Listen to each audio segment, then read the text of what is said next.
Well guys, it looks like Kathleen Kennedy did it once again. We're going to be going into some big details related to both Indiana Jones 5 and the Dial of Destiny, as well as Star Wars The Acolyte, which by the way is still featured to debut by 2024 as long as they don't meet further delays.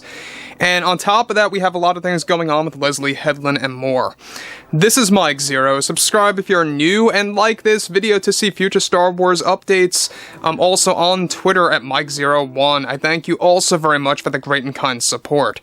Now, regarding Lucasfilm's projects, we already know that the Indiana Jones TV series has been cancelled. That's really much an axed project right now as we speak. Also, Willow, that series is discontinued, it's cancelled, it's not moving ahead at all.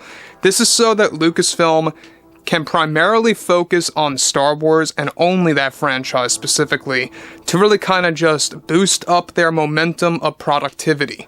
Now, when you look at stuff like Kathleen Kennedy and what she recently did with, of course, Indy 5 and Acolyte, we're going to be going over the most recent changes that I believe are really kind of bringing me back to The Rise of Skywalker. It's kind of like deja vu of what happened with Episode 9 involving Luke Skywalker. We're going to be talking about that in just a second, just to refresh your memory in case you guys have forgotten. Now, you guys may recall that with Episode 9, there were supposed to be a series of flashbacks related to a younger version of Luke Skywalker to respect the Skywalker lineage of Episode 9. It was going to basically be like a love letter to the Skywalker family tree, and Episode 9 turned out to be the complete opposite. So, moving on ahead with all of this, with Kathleen Kennedy heavily involved in Lucasfilm projects like Indy 5, Acolyte, and Skeleton Crew, recently Kennedy made a very big change for Indy 5 and Acolyte. First off, with Indy 5, getting last-minute reshoots toward the ending of the movie, as well as additions to parts of the middle. This involved Kathleen Kennedy cutting out many segments of a de-aged version of Harrison Ford that served as flashbacks for Indiana. Kennedy recently made the decision to dial back, no pun intended, on the number of Indy 5 flashback scenes involving Ford's character with this deepfake / de-aging tech provided by ILM. Now, Ford was reportedly very surprised that they went through with this decision to focus more so on Phoebe Waller-Bridge's character, Helena Shaw. Kennedy felt that, of course, the film needed a bigger focus on Helena than Indy at the middle point of the movie and also toward the end. So let me just stop right here for a second. Again, this is giving me deja vu to what happened with Episode 9 and everything that happened with Luke Skywalker's flashbacks. In case you guys were unaware, Mark Hamill had shot a lot of flashback scenes for Episode 9, and Kennedy had a change of heart, just like this scenario, and really pulled back on all of those and only agreed to keep like half a flashback in there for Episode 9, which is where they used the archived footage from Return of the Jedi and kind of implanted it into a younger version of Luke, training against his sister Leia. Now, we already know that Kathleen Kennedy has some kind of issue with anything that has a lot to do with George Lucas's legacy, both of which involve Indiana Jones and Star Wars, right?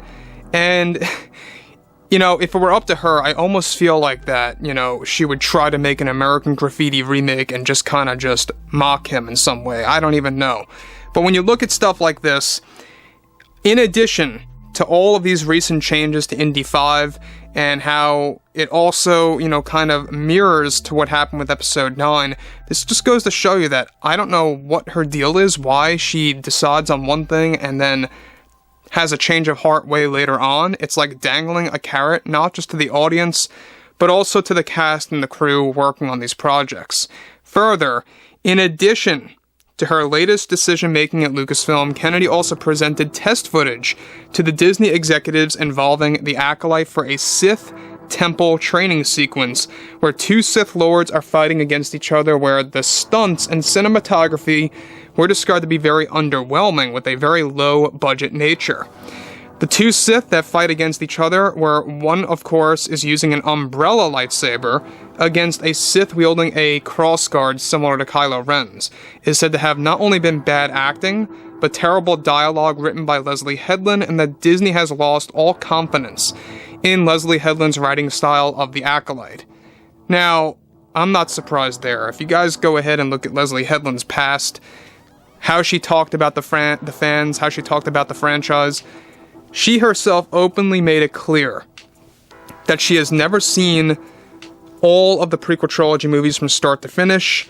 She doesn't really care about the Star Wars universe. She really only cares about creating her own story that can take advantage of this brand and creating that as some kind of a launch pad or a stepping stone for her to kind of get that, limelight that she feels that she deserves. So, again, this is one of the most recent problematic situations arising out of the Acolyte, is this Sith training scene inside of a Sith temple. Not only does it have the three big bads: bad acting, bad writing, and bad execution. And that really bundled together is a recipe for disaster, especially for a scene like this, involving what are supposed to be two fierce warriors going at it in a saber duel.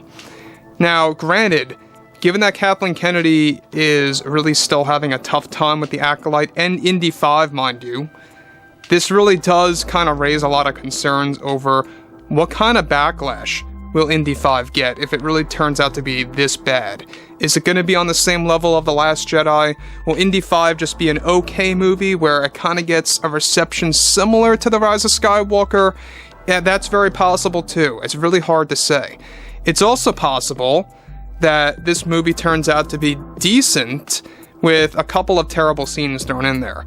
So it really all depends on exactly how this whole movie's being executed. They're still editing this thing all together, trying to get this thing out, and finished by June, in which, they want to really make sure that everything is final. So, on to the next thing, is that they are already calling for a full reshoot of the scene involving the Acolyte, with a revised script that the executives are going to look over before it's reshot. Now, between the recent Indy 5 changes and Acolyte problems, Disney has grown very fatigued of Kennedy's mishaps over the past couple of months, and are still moving ahead for a firing date range of August, after the Dial of Destiny numbers actually come in, officially speaking, of course. So, there's the other thing, is that fans need to realize that Kathleen Kennedy never cared about the fans of both fandoms. When you look at Indiana Jones and the fandom on that side, it's very similar to Star Wars in a sense, because they're George Lucas properties, right? They're George Lucas stories. They're his creations, ultimately, right? And when you look at these two fandoms, they're so dedicated. They have such a history. And both, franchises are just about as old as each other. Star Wars and Indiana Jones are, right up there in age. They're over 40 years old. So here we have yet most likely, very likely, another scenario where Indy 5 could very well be the next Last Jedi situation. It's very possible. So, anyways guys, fill me in below in the comments what you all have to say about this below, and if you guys did enjoy the content for today, make sure to drop a thumbs up on this video to support the channel. I thank you all so very much for the kind support, and I'll catch you guys next time.